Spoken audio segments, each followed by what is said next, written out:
Assalamualaikum warahmatullahi wabarakatuh. Alhamdulillahirabbil alamin. Hadirin sidang Jumat. Alhamdulillah hari ini tanggal 30 September. Bangsa Indonesia tidak bisa melupakan peristiwa 30 September sampai dengan 1 Oktober. Dikenal dengan peristiwa gerakan 30 September atau gerakan 1 Oktober. Gerakan di mana Partai Komunis yang ketika itu pimpinannya adalah Aidit mengadakan serangan kepada para jenderal Angkatan Darat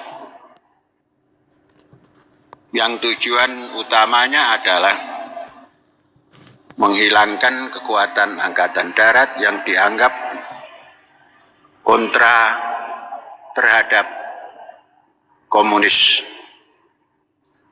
Beberapa jenderal dibunuh sejak 30 September tengah malam,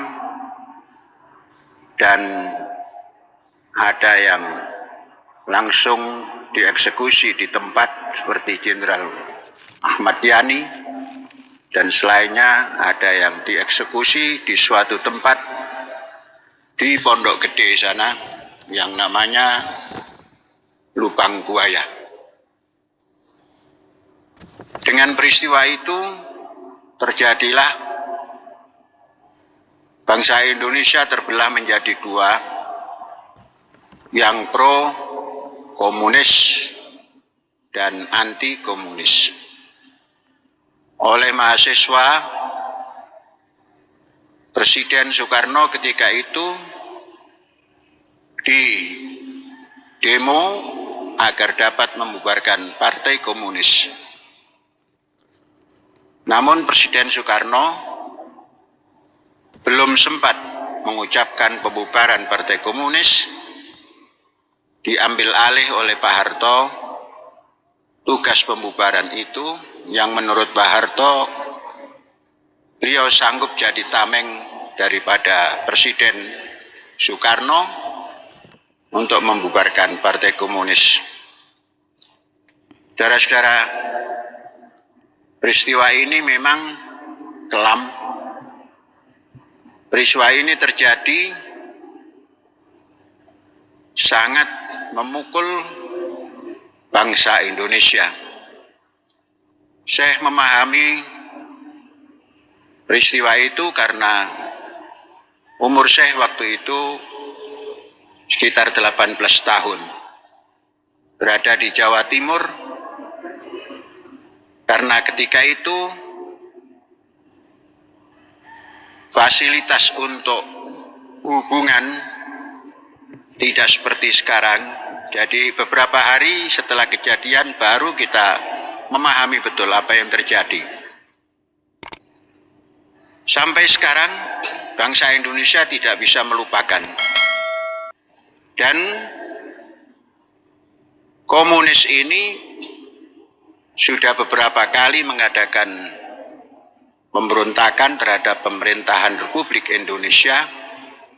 Dari sejak 48 pernah terjadi, dan tatkala zaman Belanda kita tidak hitung itu pemberontakan karena memang belum ada Republik Indonesia. Kemudian setelah Republik Indonesia berdiri tahun 48 terjadi peristiwa Madiun yang disponsori oleh Partai Komunis. Kemudian selanjutnya tahun 65 September juga disponsori oleh Partai Komunis. Saudara-saudara, kemudian Presiden Soekarno diganti oleh Presiden Soeharto, dan disebutlah pemerintahan Soeharto menjadi presiden dan ordenya adalah orde baru, memerintah lebih daripada 30 tahun. Saudara-saudara, peristiwa daripada 30 September 65 sampai dengan hari ini sudah melampaui masa yang sangat panjang, yaitu 57 tahun. Dan masih tetap bangsa Indonesia belum dapat melupakan. Kalau seperti ini berterusan, maknanya tidak bisa menghapus apa yang pernah terjadi. Selamanya bangsa Indonesia tidak bisa mewujudkan persatuan Indonesia.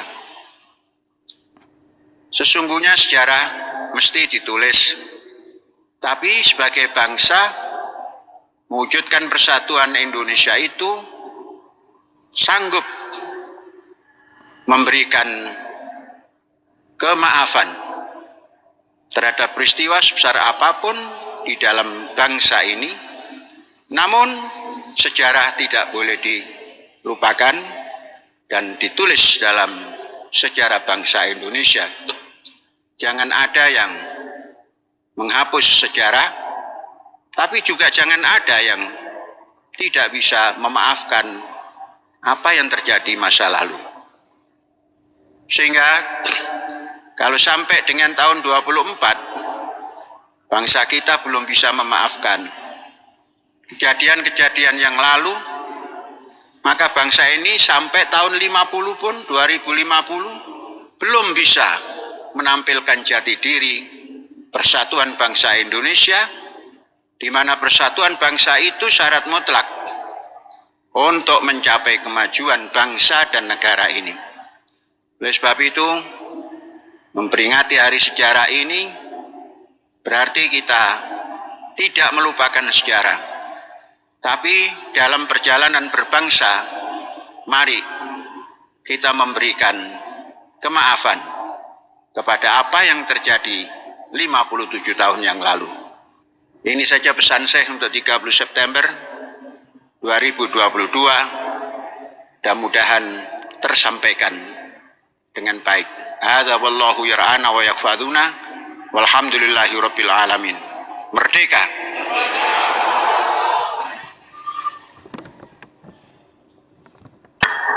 Bismillahirrahmanirrahim. Permohonan salat gaib.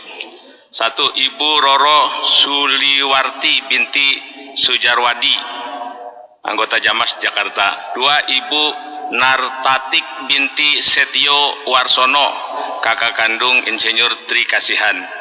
3. Ibu Mia binti Jamat, ibu mertua daripada Sofiah, karyawan Azaitun. Walhamdulillahirabbil alamin.